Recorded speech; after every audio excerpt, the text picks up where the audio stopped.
2023 was quite the year. UAW strikes, supply chain shortages, increased pricing of full-size trucks and mid-size trucks as well. So how did it all work out? How the smoke cleared? What's going on with the 2023 overall yearly truck sales?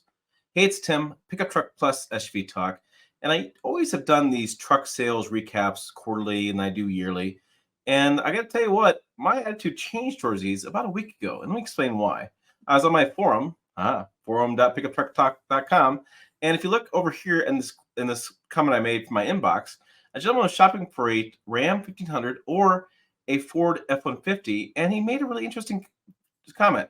He said, given the Ram's not the top selling truck on the market, should he buy the Ford instead, since the Ford sells more F-150s than they do Ram 1500s? So it's interesting. People are getting some different viewpoints back on this. And would you buy a truck based on the sales results? Speaking of sales results, let's go get to those. So over here on pickuptrucktalk.com, I finally finished the table of all statistics. Takes me a little while to get this done, but what we have here is we have Ford on top, Tacoma Steady, and the Ranger Bombs. I should say Ford M50 on top. Ford F Series on top. We'll get more details on that because I want to really break this down for you, because there's always a lot of confusion with marketing and the way Ford says things and what the actual truth is and the way GM does the numbers, and it all gets confusing. But I have a lot of details here in the story. Go and check it out on pickuptrucktalk.com. Put a link down below in the comments. As we scroll down to the bottom, I always create this table, and it always gets interesting details. So let's do full size start with. And so we have left to right, Q4 sales. We have last year Q4 and last year to date, that kind of stuff. And so at the top, we have Ford F Series. And this is very specific because if you look at the Ford's marketing on like Sunday commercials for football stuff, Ford F Series is the best-selling truck line up in the United States. The Ford F-150 is not the best-selling truck. It's the F Series, which includes 150, 250, 350, and 450 as well. So I think it's just keep that in mind. But if you combine all those numbers together, we have the Ford F Series is up almost 15% year to date, or year over year, for 2023. And so it had a pretty good sizable year. We have some new details of 2024 F-50 coming out. Should be hitting dealership markets sometime soon. And the Ford Super Duty was named today, the 2024 North American Car and Truck of the Year. Got the one of the most prestigious awards in the automotive industry. The Ford Super Duty is the Truck of the Year for 2024 award. And if you remember, managing editor Jill Spinello is on that jury of automotive journalists who vote on that. So we have that going on there. Below that, we have the Chevy Silverado. What's great about this is, I don't know, about a year ago now, GM decided to separate out, their light duty and heavy duty numbers. So we kind of can see how things actually get broken down. So for the Chevy Silverado, we have sales increase overall about 6%. You can see light duty really carried it 9.2% up, and the heavy duty was kind of flat at negative 0.2%. Now, it's interesting is when you take those numbers, combine them with the GMC, which is down 2 more lines. Yes, GM trucks does beat the Ford F Series combined together by about 83,000 units. So GM is actually the largest truck manufacturer in the United States, but Ford does their numbers differently, and it's just the way the marketing works. But I want to point out one more thing too. For GM and Ford numbers as well, about half of their sales are fleet numbers. So if that matters to you on deciding which consumer truck they like the best, that's kind of the numbers I get from various sources. Ram trucks came in at down 5% year over date. They're up about 7% last quarter. We do have a new 2024 Ram 1500 coming out, probably coming out this spring, a little bit faster than I thought. And the Ram Charger will be out this fall. Now, there is some leaked pricing on that new Ram 1500. I'm not running that story because, frankly, I can't get confirmation from Ram that those are the accurate numbers. I want to wait a little bit and give you the accurate numbers for pricing. No sense jumping the gun and give you inaccurate information, which happened with the Toyota Tacoma, if you remember, if you keep track of that stuff. Leaked pricing came out and the pricing was wrong. So GMC Sierra, we can see, was up 22.4%. The light duty is up 32.9%, and the heavy duty is up 7.4%. Now, that's really interesting for GM because the Sierra heavy duty, the majority of those customers buy the Denali trim. So they're buying the highest trim level with the most profit. So, the Chevy Silverado has now become the volume seller, and the GMC Sierra is now their premium seller, which makes a lot more profit. So when you see the GMC numbers going up, That's a lot more profit, which makes GM's CEO Mary Barra keep her job. There's a lot of profit there that's been pulling in. And looking down, the Toyota Tundra, now that one had sales increased about 20%, which is pretty good. A double-digit increase is always good, I should say. What's interesting about that is now we have the Tacoma production all in Mexico, and that means the Tundra and Sequoia are now being only produced at the San Antonio plant. And there's a lot of volume there that they didn't have before. And so my point here is when I've done these sales results in the past, the Tundra sold about 20,000 units. Now we're selling about 32,000 units. And it's really a byproduct of two things: a new Tundra, which got people excited, and increased capacity at the plant.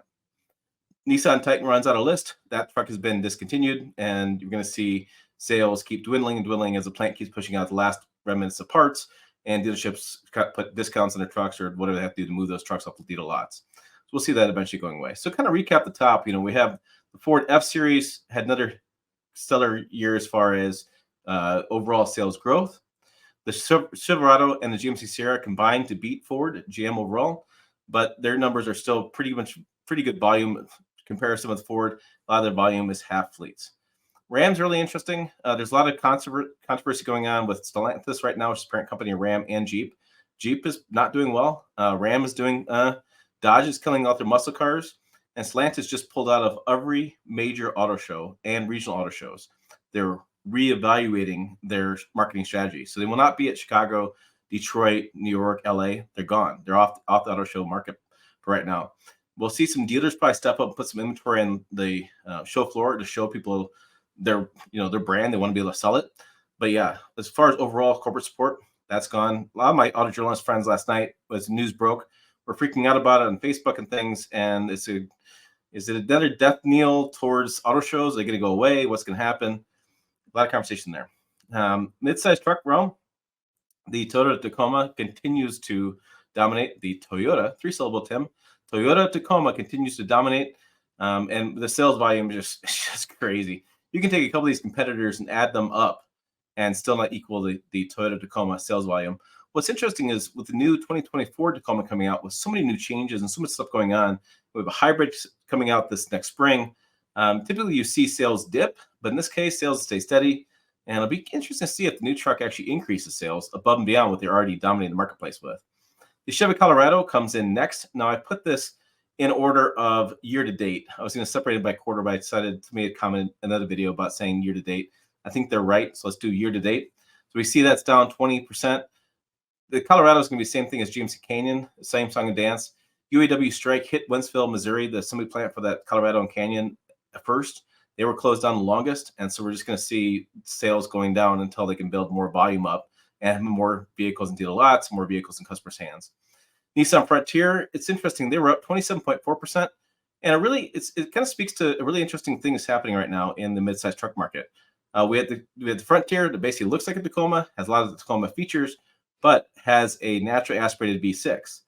The Tacoma, the Ranger, and the GM Twins have all gone to small displacement turbocharged engines. It's creating a lot of concern in the comments of this channel, and a lot of concerns with consumers about the longevity of these turbo engines, whether they like them or not. And so it'll be interesting to see how the Nissan Frontier handles this new marketplace with these kind of new engines and changes going on. Jeep Gladiator is down 29%. Jeep overall is down. Jeep is having difficulty selling some of their Wranglers and probably the Gladiators as well in certain states that have adopted the California Air Resource Board, requirements I'm thinking of. I got a little cold, I'm sorry. Requirements for clean air. So I could see the Jeep Gladiator having even some more challenges as it keeps getting to that point. They are building a 4xe version, so there's a plug-in hybrid coming in a couple of years. And that's going to make a big difference because those carb boards, those carb states, do not let them sell naturally aspirated like Wranglers and things. They have to sell only 4xEs instead. So Gladiator might be suffering from that same thing that's impacting Wrangler sales. Honda Ridgeline, 22% up, guys. As much as people on this channel and the people want to bash the Honda Ridgeline for the truck that's not a truck, people like it. And people, I talked to fans who've bought them, and I talked to friends who have them, and they really like them. Now, are they, lifted truck guys who, drink beer on the weekends and Budweiser? No, they're not those guys. They're just a little bit older clientele customers, and they just want to have the utility of a truck, but not have the ride quality of a truck. That's kind of where it's at with that. Ford Ranger comes in almost dead last. This is kind of comical numbers. 831 trucks sold for the quarter. And again, this was just bad timing. We have a new Ford Ranger coming out right when they're getting ready to go to production, right when they getting ready to retool the plant. Boom, UAW strike hits. Boom, supply chain shortages and things. I mean, the Ford Ranger, not even started production yet, from what I can understand. And the fans in this channel have started getting eager and started asking me lots of questions about where is it, what's going on, why don't we have any details? Guys, I got nothing for you. There's been crickets coming from Ford on where this new Ranger is, and there's been no first drive events, and it's just, I don't know. It's a really interesting time period for that Ford Ranger. GMC Canyon down similar to what the Chevy Colorado was. I expect it to continue till volume ramps up, and next year could be a really interesting year for midsize truck sales. Compact truck sales, Ford Maverick nailed it, could crush the marketplace again. Look at that sales volume, 94,058. That is almost 3 times more than the Ford Ranger for the same time period. And it's just the Ford Maverick has been a grand slam for Ford. They cannot build enough of these. They've even increased the price. They cannot build enough of these trucks. 26.5%. It's a different customer. Somebody just wants a nice truck for around town, major cities. I talked to a friend the other day. He said up in was it San Francisco? They're all over the place. Ford Mavericks everywhere because they fit in the city, and they're just a perfect vehicle for that kind of atmosphere. Hyundai Santa Cruz comes in at 1% up. It's more of a luxury version of a compact truck, from my understanding. A little bit more polarizing design on the front, and so I think. But you look at the numbers, I think that's a pretty good sales volume for Hyundai. And actually, it's interesting. I saw a news report on this as well. Hyundai is now the 3rd biggest automaker in the United States. It goes GM, Toyota, Hyundai, or Ford, then Hyundai, so fourth. They beat out Stellantis. So Stellantis is now the 5th largest automaker. So let me do it one more time to make sure you get it right. We have GM, Toyota, Ford, Hyundai, and Stellantis. Kind of speaks to how bad Stellantis is doing at the moment. Electric truck sales, or as far as SUVs as well, EV truck sales. Rivian does not separate out their numbers, so we just can go through total volume, which is these numbers are kind of a joke because year over date and quarterly percentages are just astronomical. So we had 17,000 units, 57,000. I think it's pretty a good amount of trucks being sold by them, and it's been overall a pretty good home run. We had the Ford Lightning, which is interesting. It had a big sales boom, but now we have reports of cutting production and also starting prices up by $5,000 for the base level trucks. It's now at $57,000. It was supposed to be like 40 at one point. GMC Hummer EV, we're up just up quite a few units. They're finally getting production going. The plant was closed down for a little bit. That's going to improve. Yeah, so that should improve as the plant keeps going to production and more varieties of GMC Hummer get built. Chevy Silverado EV, 443 units, 463 year to date.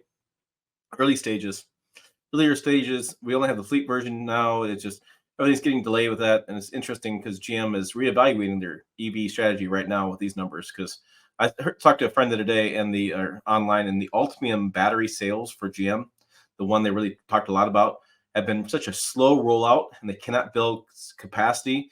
They have the new Chevy Blazer EV has a stop sale on it because they have some issues with that. Just kind of a mess, electric vehicle strategy for GM at the moment. Okay, there you go. There is the 2023 truck sales recap. Ford F-Series on top as usual. GM beats them as usual as you do the calculator and add stuff together, but they produce those numbers separately. Always creates controversy. Ram and Jeep are really, in my view at the moment, and this is basically biased quite a bit as far as they pulled out of auto shows. Sales are down. Things aren't really looking good over there. Not really sure about this Dodge Charger Daytona EV going on. I'm just not sure where Stellantis is at the moment. The Toyota Tundra has a sales improvement, which is always good to see in a new model year. A newer vehicle plus more plant capacity. Toyota Tacoma reigns supreme. Nissan Titan going away. Honda Ridgeline, everybody. Honda Ridgeline. Woohoo! They all have a new Trail Sport Edition. They don't have anything new, but they are posting some decent sales gains. So what surprised you? Put your comments down below. Check out our website as well, pickuptrucktalk.com. As always, thanks for watching. I will see you down the road.